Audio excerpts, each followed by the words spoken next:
Hey everybody, welcome to the channel. I'm glad you could be here. I really am. I'm glad you could be here. You could be anywhere else, but you chose to be here to watch an epic sausage making video. So let's go big. We're going to be making a classic English sausage that some say, depending on who you ask, dates back over 200 years. I'm talking about the Lincolnshire sausage. Let's do it. The meat that we're going to be using for this sausage is a combination of pork back fat, which I've already cut up. We've got pork belly and pork shoulder.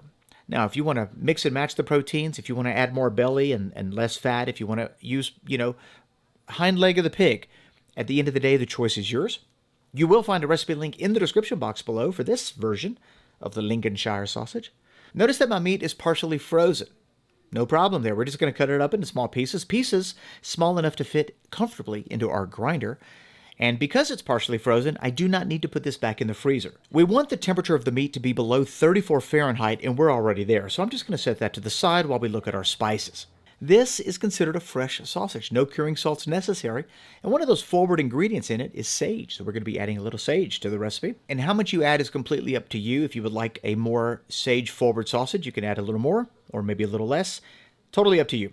The rest of the ingredients include salt, black pepper, white pepper. We also have onion powder, a little nutmeg, and then we're going to be adding just a tiny bit of lemon zest. Our last ingredient here, the ultimate flavor booster, savory. That's right. This is going to really kick up the umami, the aroma. It's going to be beautiful. As far as the liquid goes, we're going to be adding 12.5%, a little bit higher than normal, and we're just adding regular water. You can mix that up or change it however you want. The binder in this recipe, and probably the ingredient that influences the texture more than anything, is rusk, and we're going to be adding roughly about 12.5%. But the recipe link will have the exact quantities for everything. There's our meat. It's still nice and firm. We're going to want to grind this on a 10 millimeter plate, so a nice coarse grind. Let's get it going. Yep.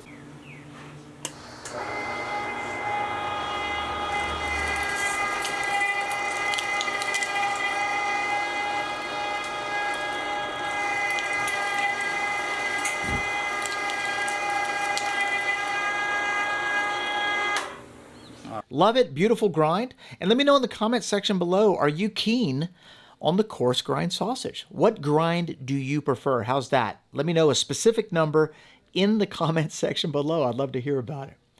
All right, we're putting this into our KitchenAid stand mixer on the lowest level. We're adding our spices. Very aromatic. Let's go in with the rusk. Now, another technique would be to pour your water and rusk together, let it rehydrate, and then add that to your mix. I've done it both ways, and both ways are good. Honestly, I don't know if one produces a better product than the other. We're doing it this way, and I've always had great success. Let me know how you do it in the comment section below. We're looking for a sticky batter, and because the higher amount of water, the higher amount of binder, this should get relatively sticky pretty quick. When you grab a little handful, it'll stick to the underside of your hand, and that's when you know you're done. Look at that. You can tell right there, just super sticky. Perfect. Okay, we're going to load this up into our hopper to get it cased up. Now, we're using the 5-pound sausage stuffer, very economical sausage stuffer from the sausage maker. We're loading the meat into the hopper, one handful at a time, and then we're packing it down. We're just trying to get rid of any air pockets.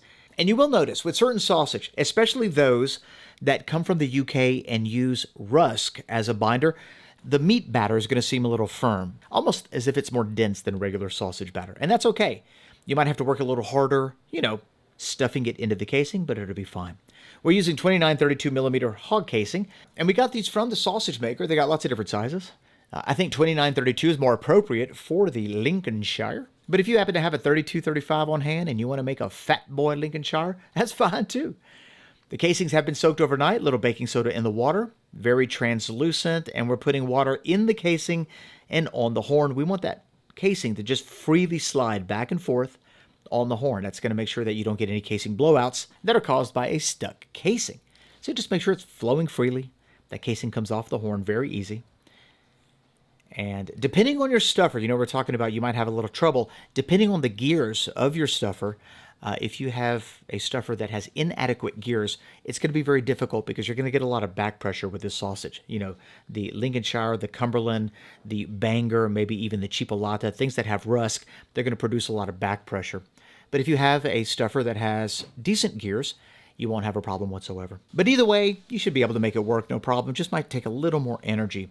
I am putting nice even pressure on the end of that horn with my thumb and my forefinger, just to make sure that the sausage is adequately filled. I want these links to be plump. And with the sausage stuffing horn cleaner, we're going to push the rest of that farce into the casing. Perfect. When it comes to linking this sausage, so you know the Cumberland is generally left like a coil. And anyway, when it comes to linking this, there's really no standard to the size of the Lincolnshire, so you can make it whatever size you want. If you want to go, 5-6 inches, that's fine. If you want to use a smaller casing, like a sheep casing, you could certainly go that route. However you do it, you're going to want to try to form your links to where they are very nice, very tight, and plump, like we're doing here.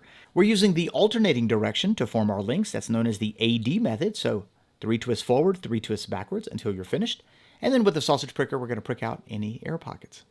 For this particular sausage, especially since we added the water and rusk at different times, I do like to let it hang out in the refrigerator overnight. That's going to allow the rusk to completely rehydrate, soak in all of the flavors from the sausage, which is going to produce an extremely flavorful Lincolnshire. Now, the other benefit of letting it hang out in the fridge overnight is to dry up the twists so that when we clip our links, we don't have to worry about meat spilling out of either end. So I'm going to put this in the fridge and we'll check back with you tomorrow.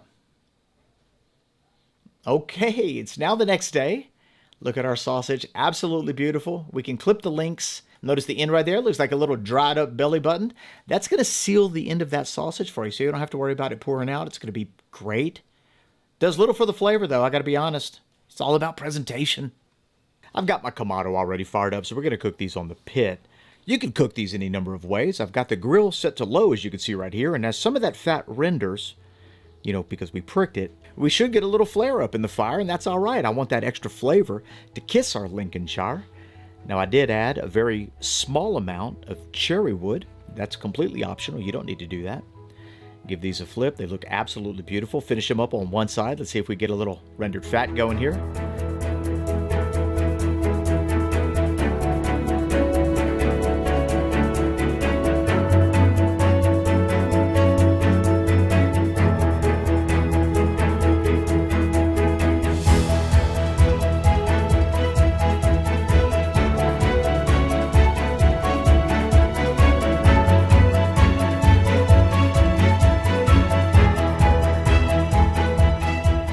Lincolnshire sausage, beautiful English sausage.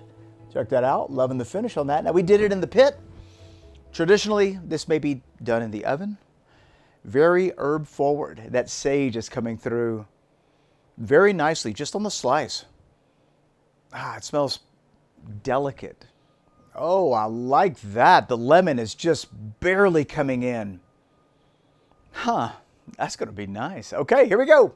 Lincolnshire going down.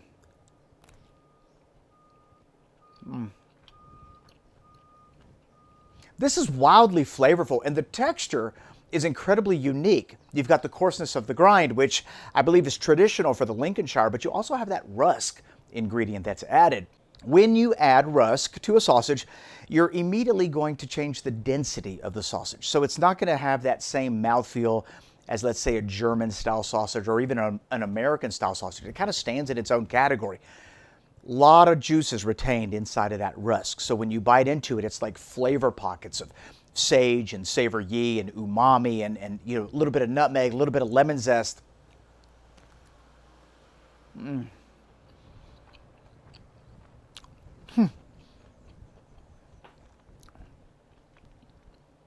Wow, that's great. The casing is ultra tender, bites very easy. The sausage is super juicy and it's held together well.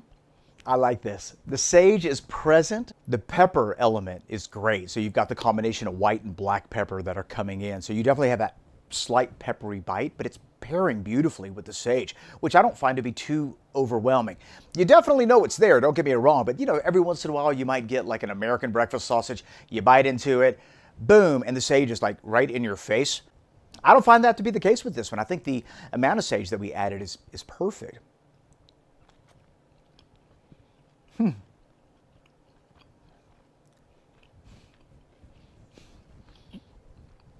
Wow, I'm telling you, this thing is bursting with flavor.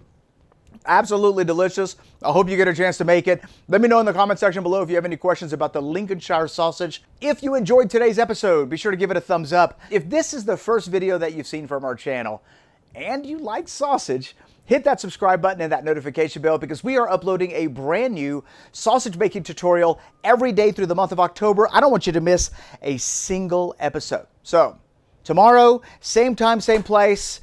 We'll see you then. Bye-bye.